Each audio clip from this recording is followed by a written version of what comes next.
Hello everyone, आप लोग का बहुत बहुत स्वागत है स्टडी पॉइंट यूट्यूब चैनल पर। I welcome you all to study point. और आज के इस पर्टिकुलर वीडियो सेशन में हम लोग डिस्कस करने वाले हैं जीके जीएस से रिलेटेड टॉप 20 क्वेश्चन जो कि आपके एग्जाम के लिए इंपॉर्टेंट है। इससे पहले और भी वीडियो चैनल पर ऑलरेडी अपलोडेड है जिनकी प्लेलिस्ट बनी हुई है और कुछ इंपॉर्टेंट वीडियोज़ का लिंक डिस्क्रिप्शन बॉक्स में दिया हुआ है, आप चाहें तो उस वीडियो को भी देख सकते हैं।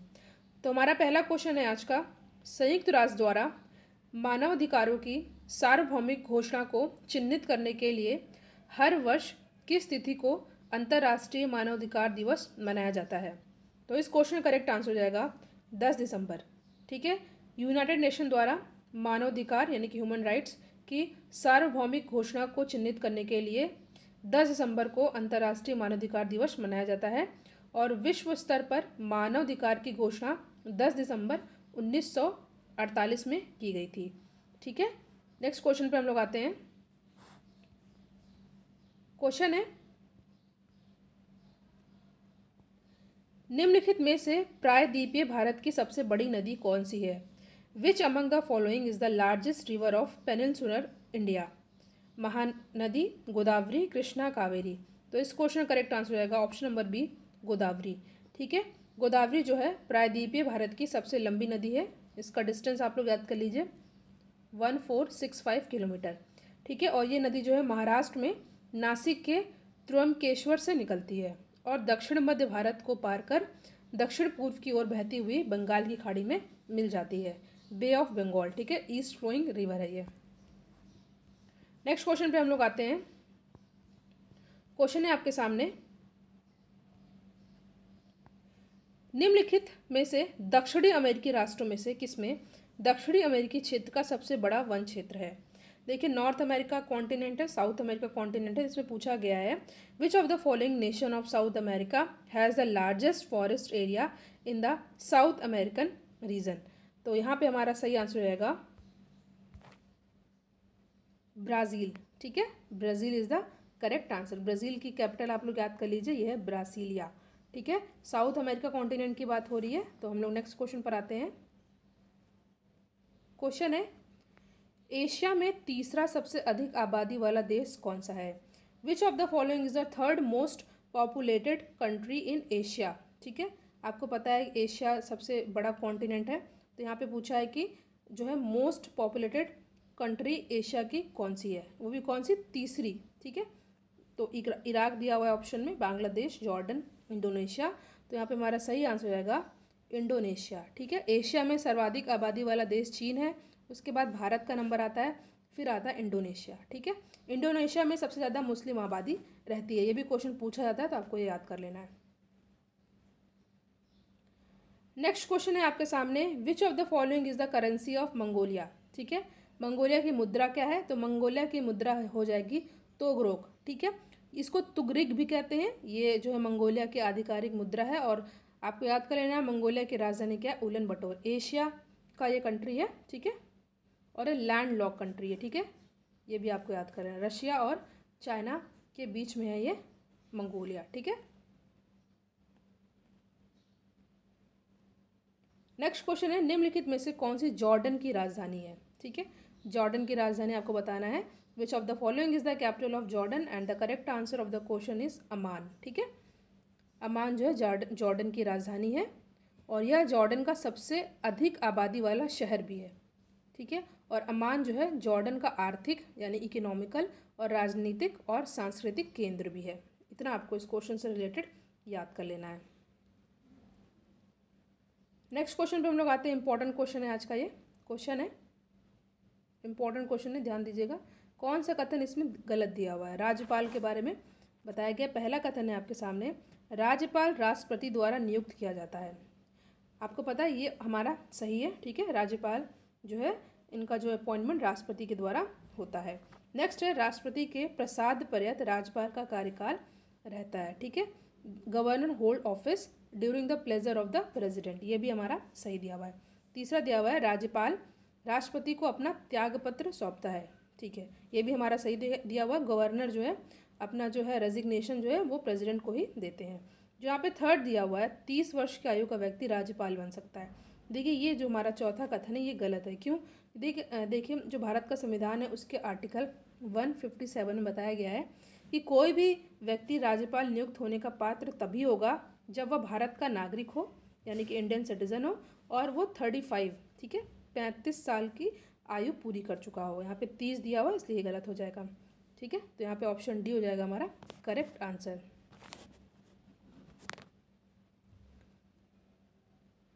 अगला क्वेश्चन है, भारत का पहला साइबर पुलिस स्टेशन कहाँ पर स्थापित किया गया था? India's first cyber police station was setup in the Kochi, new Delhi, Bengaluru या चेन्नई, ठीक है। तो यहाँ पे हमारा सही आंसर हो जाएगा, ये क्वेश्चन इंपॉर्टेंट है, बंगलुरु, ठीक है। India's first cyber police station was setup in the Bengaluru, और ये हुआ कब था? 30 अगस्त 2001 को, ठीक है। क्योंकि भारत का पहला साइबर पुलिस स्टेशन था तो क्वेश्चन अपने आप में इंपॉर्टेंट हो जाता है और एक क्वेश्चन पूछा भी गया एग्जाम में। नेक्स्ट क्वेश्चन है, पूर्ण रूप से जीएसटी की सिफारिश किसके द्वारा की गई थी?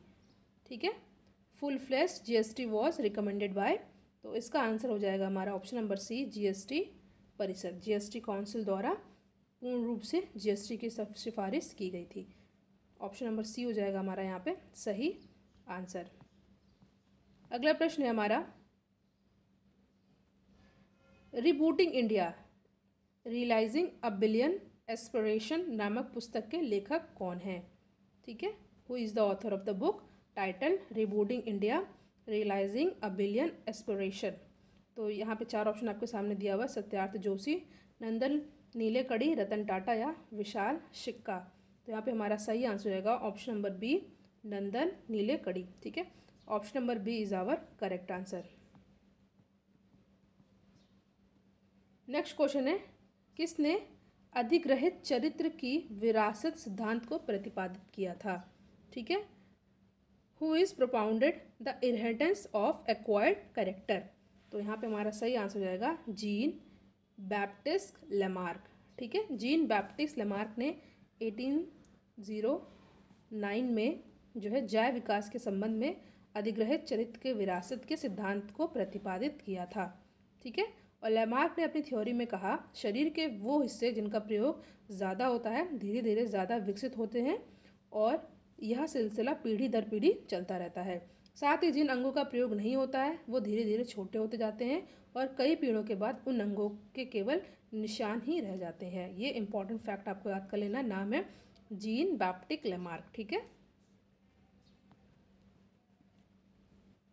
नेक्स्ट क्वेश्चन है, विश्व हिंदी दिवस कब मनाया जाता है? World Hindi day is celebrated on, तो ये मनाया जाता है कब? 10 जनवरी को, ठीक है, 2006 से, ठीक है, ये हुआ है 2006 से 10 जनवरी का हर दिन विश्व हिंदी दिवस के रूप में मनाया जाता है। और 10 से 12 जनवरी 1975 को नागपुर में पहला विश्व हिंदी सम्मेलन आयोजित किया गया था, जिसका बोध वाक्य क्या था? वसुधैव कुटुंबकम। देखिए, वीडियो आपके लिए हेल्पफुल हो तो वीडियो को लाइक एंड शेयर भी करिएगा। किसी भी प्राकृतिक कच्चे माल, पौधे या जानवर समझ लीजिए, के बिना बनाया गया एक मानव निर्मित फाइबर या कोयले, पानी और हवा से तैयार किया गया था, यह पहला पूर्ण सिंथेटिक फाइबर था। तो ये क्या था? यह था नायलॉन, ठीक है, नायलॉन। इंपॉर्टेंट क्वेश्चन है, which of the following is the man made fibre that was made without using any natural raw material from plant or animal? It was prepared from coal, water and air. It was the first fully synthetic fiber and it was nylon, ठीक है। Next question है, निम्नलिखित विकल्पों में से पुनरुत्पादक बीज उत्पादन पौधे का नाम चुने। गेंदा, ब्रेड मोल्ड, आलू या अदरक? तो यहाँ पे हमारा सही आंसर हो जाएगा ब्रेड मोल्ड, ठीक है। देखिए, स्पोर प्रोड्यूसिंग यानी कि पुनरुत्पादक बीज उत्पादन पौधे कौन होते हैं? ब्रेड मोल्ड है। ये जो है अनुकूल परिस्थितियों में बीजाणु अंकुरित हो जाते हैं और नए जीव में विकसित हो जाते हैं। मांस और फर्न जैसे पादप में भी बीजाणुओं द्वारा होता है, ठीक है। ये आपको याद कर लेना, इंपॉर्टेंट क्वेश्चन है। नेक्स्ट क्वेश्चन है, पौधों में पानी और पोषक तत्वों के परिवहन के लिए संवहन ऊतक को क्या कहा जाता है? तो ये कहलाया जाता है जाइलम, ठीक है। पानी और मिनरल्स के ट्रांसपोर्ट के लिए, पानी और जो न्यूट्रिएंट्स होते हैं उनके ट्रांसपोर्ट के लिए जाइलम का यूज़ होता है, पेड़ पौधे जाइलम का यूज़ करते हैं। और मिनरल्स और खाने के पदार्थों के लिए फ्लोएम का यूज़ किया जाता है। फिलहाल ऑप्शन सी हो जाएगा हमारा यहाँ पे सही आंसर। नेक्स्ट क्वेश्चन है, क्वेश्चन पहले हम लोग पढ़ लेते हैं, इसका हिंदी में भी क्वेश्चन दिया हुआ है। Damage CFL and fluorescent tube should be disposed of safely because they contain dash vapour which is toxic in nature. ठीक है, इसका पहले हम लोग हिंदी में भी अनुवाद देख लेते हैं क्वेश्चन का।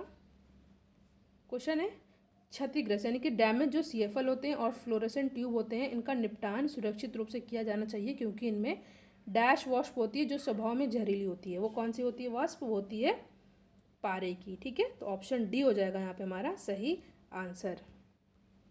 इंपॉर्टेंट क्वेश्चन है। नेक्स्ट क्वेश्चन है पेड़ पौधों में निषेचन के बाद अंडाशय परिवर्तित होते हैं किसमें?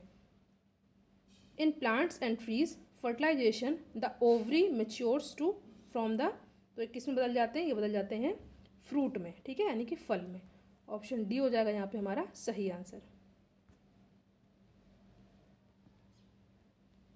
नेक्स्ट क्वेश्चन है आज का, देखिए इस क्वेश्चन का आंसर आपको कमेंट सेक्शन में देना है। क्वेश्चन है अंतर्राष्ट्रीय न्यायालय किस देश में स्थित है? इस क्वेश्चन को मैंने आपसे कई बार डिस्कस किया, आज का लास्ट क्वेश्चन है जिसका आंसर आपको कमेंट सेक्शन में देना है। In which country is the international court of justice located?